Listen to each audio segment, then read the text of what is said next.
Nyota ya Liz Mwangi na wendi wake munene wa kuingira urimi-ini nicio ciamuguciririe gwethana na teknoloji urimi wa kiriu wa aquaponics, undu uria umuheithitie ngoga gicagi-ini kia mukuru kwa Ruben ona atari na warie munene wa mugunda. In our system, we are integrating an ecosystem whereby we have fish, we have chicken, and we have vegetables.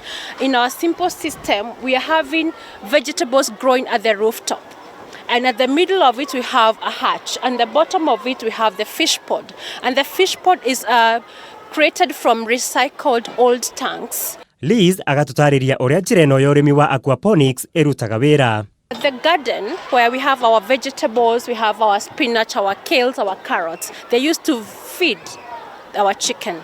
And our chicken, they have droppings, and we also have other nutrients that we give, like poultry feeds. And this feed, sometimes the droppings from the hatch or from the chicken is also used to feed the fish. And in our case, we have catfish.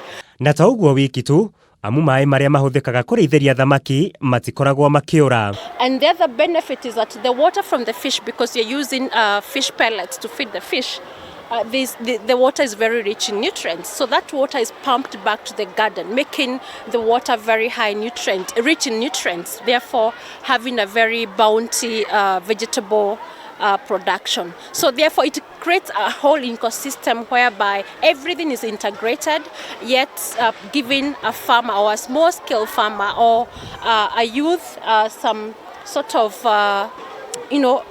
expanded income. Na kugerera njira ino ya urimi, arimi makiria aria maikaraga matauni-ini makorio kumihimbiria kuona ndiri na mabataro maingi na murimi arahuthira o mai manini. Once you fill one tank, I only have to change the water maybe after 3 days probably, just to make sure the oxygen is circulating in the system.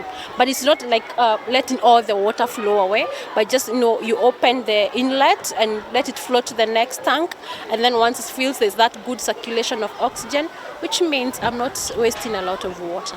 Na niguo kuhuthia garama, arimi magatarwo no mahuthire matangi maria makuru o undu umwe na mathirefu maria marikitie wira. This is the cheapest because we are using recycled material.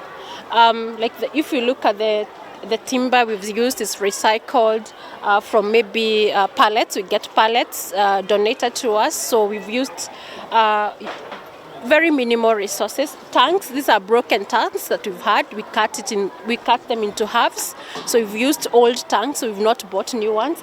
And of course the vegetables, we just invest in some red soil or the soil you have and enrich it. So for me, very minimal in terms of resources. Urimi wa thamaki naguo kagwetwo gukorwo gitwarana wega na njira ino ya urimi, murimi akirirwo kwigwatira maciaro maingi. Currently we have about 250 fish.